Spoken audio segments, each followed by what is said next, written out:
Dalawang IP scholars mula sa bayan ng Senator Ninoy Aquino pumasa sa midwifery licensure exam. Pambato ng Bayan ng Liba panalo sa Kalimudan Festival 2024 Festival Queen. At Kalimudan Festival 2024 patuloy pa ring dinagsa, Jericho Rosales at mga Kapuso Star tampok sa ikadalawang gabi.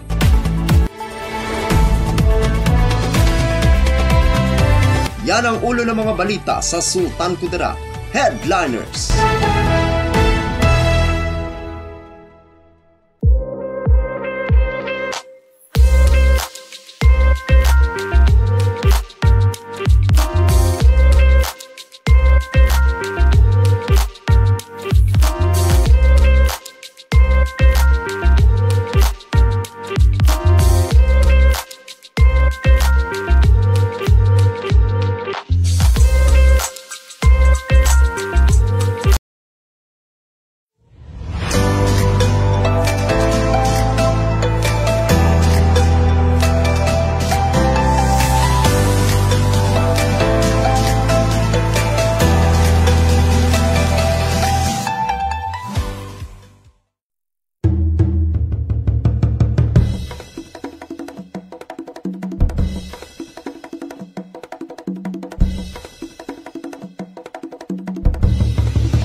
Magandang araw, lalawigan ng Sultan Kudarat. Narito na ang mga pangunahing balita sa Sultan Kudarat Headliners ngayong Nobyembre 21, taong 2024. Dalawang IP scholars mula sa bayan ng Senator Ninoy Aquino pumasa sa midwifery licensure exam. Narito ang ula. Labis-labis ang pasasalamat nina Kenny Sulay Mamo na si Presidente ng Barangay Bugso at Marisa Sangkel mula sa Barangay Midtungok sa bayan ng Senator Ninoy Aquino, lalawigan ng Sultan Kudarat, matapos silang makapasa sa November 2024 licensure examination for midwives. Ang dalawa ay nagmula sa tribo ng Menubo Dulangan na naninirahan sa liblib ng mga barangay sa bayan ng Senator Ninoy Aquino. Ayon pa kay Richel Esiha Eugenio, dalawa lang sila sa 102 na pumasa mula sa Sultan Kudarat Educational Institute o SKEI, kung saan nag-aral at naging scholar. Napag-alaman din na ang dalawa ay pawang family scholars ng pamilya Esiha at sila din ang nagsuporta hanggang sa pagre-review at pag-exam ng mga ito. Masaya naman na ipinaabot ito na 6 sa kanilang family scholars ang pumasa din. Sa talaan ng SKEI, na 100% ng kanilang mag-aaral ang kumuha ng eksaminasyon ay pumasa. Ang pag-abot ng bawat pangarap ng mga kabataang tribo ay siyang hangarin ng SKEI at ng pamilyang Exiha at Eugenio. Ako ang inyong kaibigang Apolinario na di Valencia para sa Sultan Kudarat Headliners. Pambato ng Bayan ng Liba panalo sa Kalimudan Festival 2024 Festival Queen. Narito ang ulat.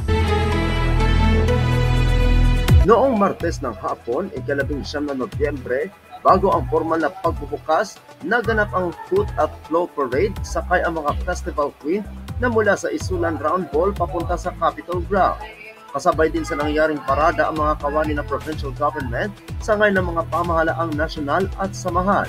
Pagdating sa Capitol Ground, dito na nasilayan ang 10 Festival Queen na lumahok na nagpakita ng gila sa pagsayaw na tugtog ang official theme song ng Kalimudan Festival 2024.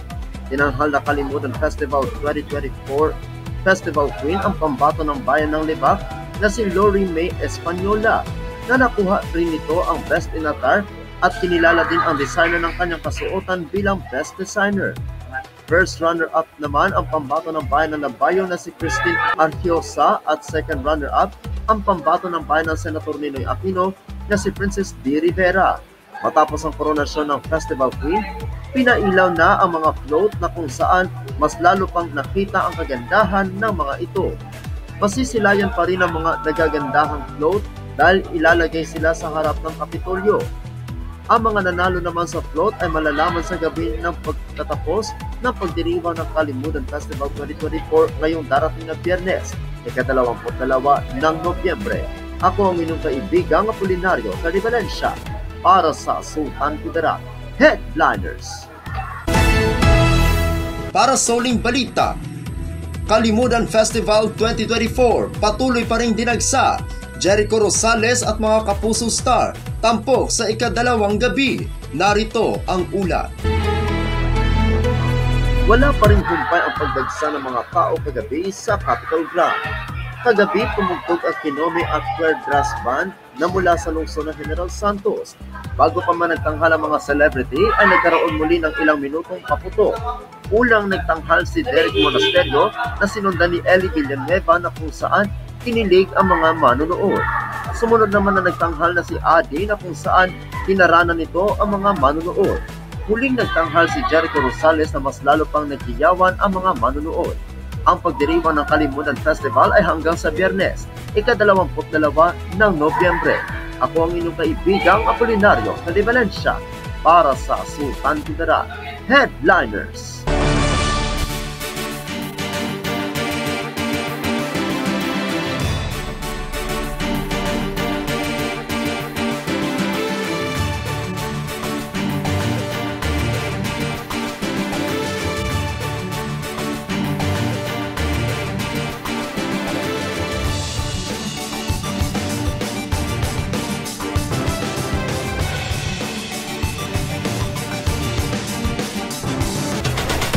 At yan ang kabuuan mga balita sa araw na ito.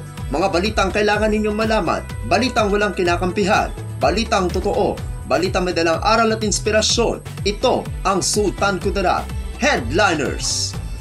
Hanggang bukas, maraming salamat at magandang araw kaibigan.